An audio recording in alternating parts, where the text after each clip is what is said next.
Few stories are more widely known, perhaps, than the one told by Jesus about a good Samaritan.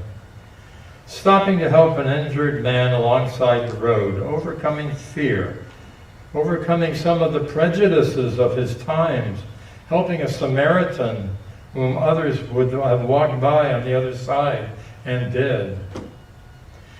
This man did not hold back from doing what he could to love and help someone simply because they needed him. Ever since the telling of that story, countless churches, hospitals, charitable programs, institutions have thought to include the words Good Samaritan in their names and their titles and their mission statements and their vision statements. Most people know a Good Samaritan when they see one, whether it be someone like the late Mother Teresa, who worked with the poorest of the poor in Calcutta years ago. And she won the Nobel Peace Prize. Humble as she was, they recognized her work. The late Albert Schweitzer, he was a talented musician and organist. At great expense to himself, he went to South Equatorial Africa as a missionary and began a hospital in Lamborghini. He too was awarded the Nobel Peace Prize. We also recognize Good Samaritans when we see an anonymous person choosing to change someone's flat tire along the road. Happened to me one night on the way to Mount Washington to go skiing for a week with friends from my seminary class. And we were stuck in the snowy Highway 91.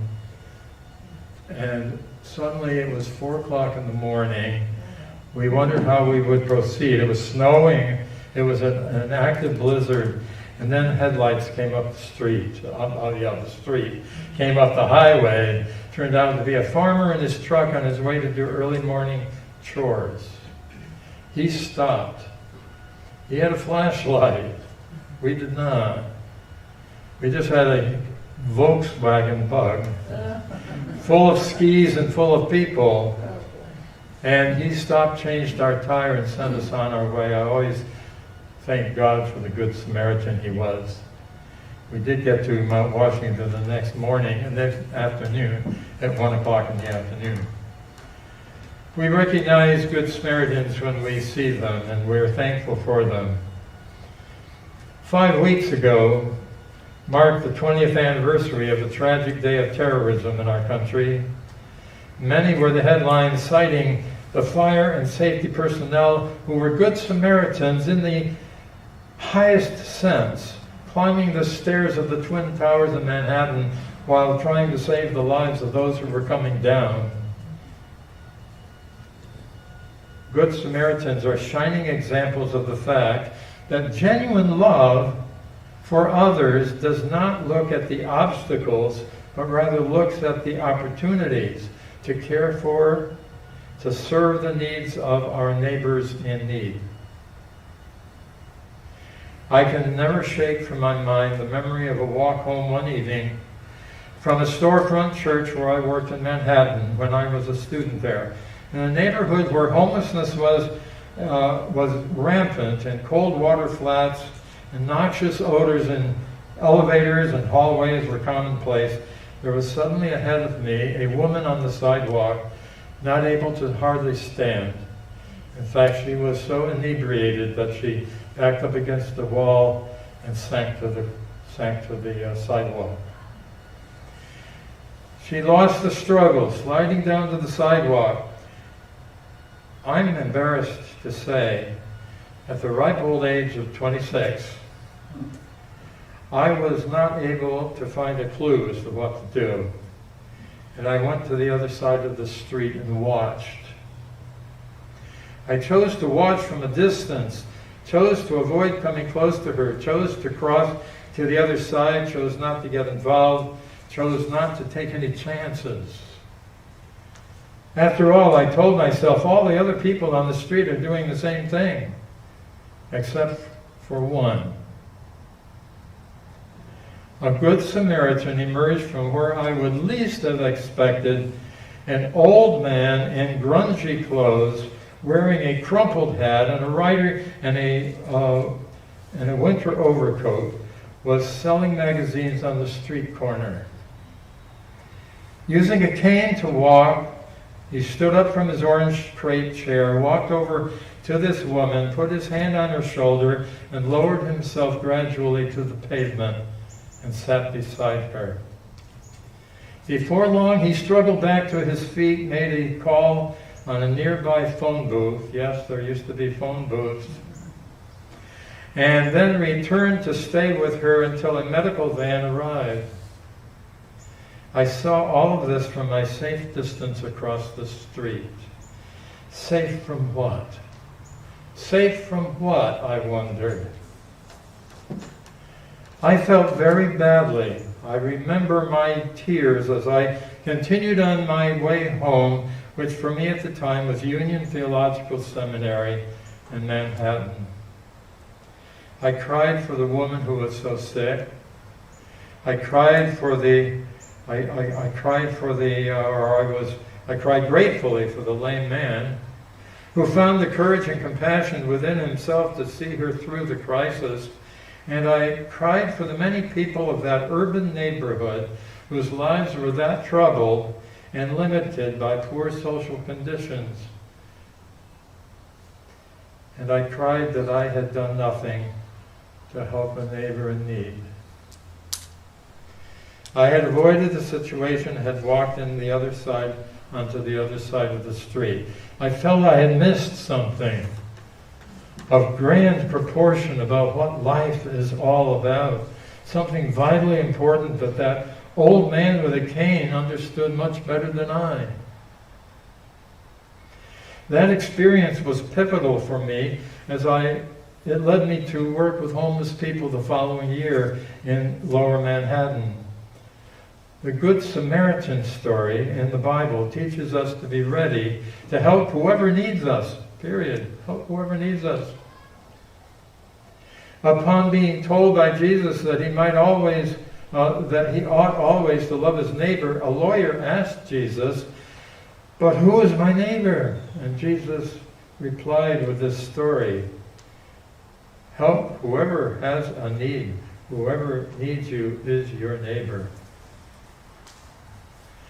I could add something that is not explicitly in the Good Samaritan story, but becomes clear to you when you put the lesson of that story into practice. Have you ever helped someone with something that was needed and then came away feeling you had gained more than you had been giving? Helping others often leaves one wondering who's helping who. Perhaps you visited someone who lives alone, hoping to relieve their loneliness, only to come away feeling uplifted by their positive faith and optimism and positive outlook, and knowing that they had taught you something valuable instead. Perhaps the question crossed your mind, who's helping who? Perhaps you did a physical task for someone who could not. Something like the story of the neighbor whose hobby was carpentry and took his box of tools over to his neighbor's house to help install a TV antenna on the roof. And after installing the TV antenna, his neighbor said, "What do you do with all of those tools you have?" And the person's answer was, "Make friends, mainly." Perhaps you have experienced visiting someone in bereavement, following which you came away encouraged by that person's faith much more than you had expected. There are many unexpected blessings that come back to us when we offer help and assistance to others.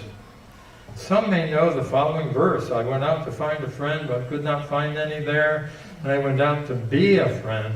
Friends are everywhere. When one forgets self and offers loving care to the needs of neighbors, to others, as if they were neighbors, and they are, unexpected blessings often occur. Loving others as our neighbor produces a kind of echo that comes back to us.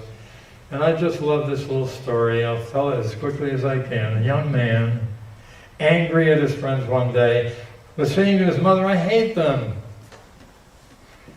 Taking him outdoors to the hillside, she said, "Now shout as loud as you can from this hillside, 'I hate you.'" And he did. And then she said, "Listen." And the echo came back, "I hate you." And then she said, "Now shout, 'Bless you.'" And listen to the echo. And the echo came back and said, "Bless you." After a moment of silence, his mother said, "Think about it, or let it sink in." There is all the reason in the world to believe that our lives are blessed as they should be when we bless others with our lives. It's part of the reason why we are here. It's got purpose for us. That's just the way God has planned things to work, and provides to us in Jesus plenty of guidance for doing it right. A rabbi once asked his students, "How can you determine when night has come to an end and the day is dawning?" One student said, "It's when you can see the difference between a dog and a sheep."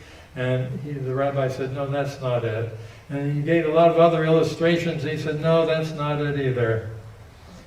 Finally, the rabbi concluded saying, "You can tell when night is ended and day has begun when you look into the faces of human beings and recognize each of them to be your neighbors, your brothers, your sisters. Until then, the night is still with us."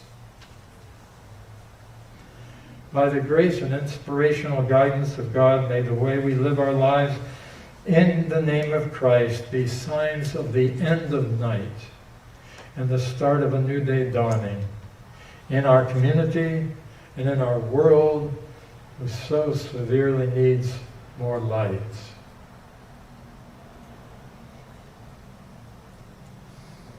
As we depart from worship today, may we find ways large and small every day to bless others, the lives of neighbors around us, all around us, with our concerns for their needs.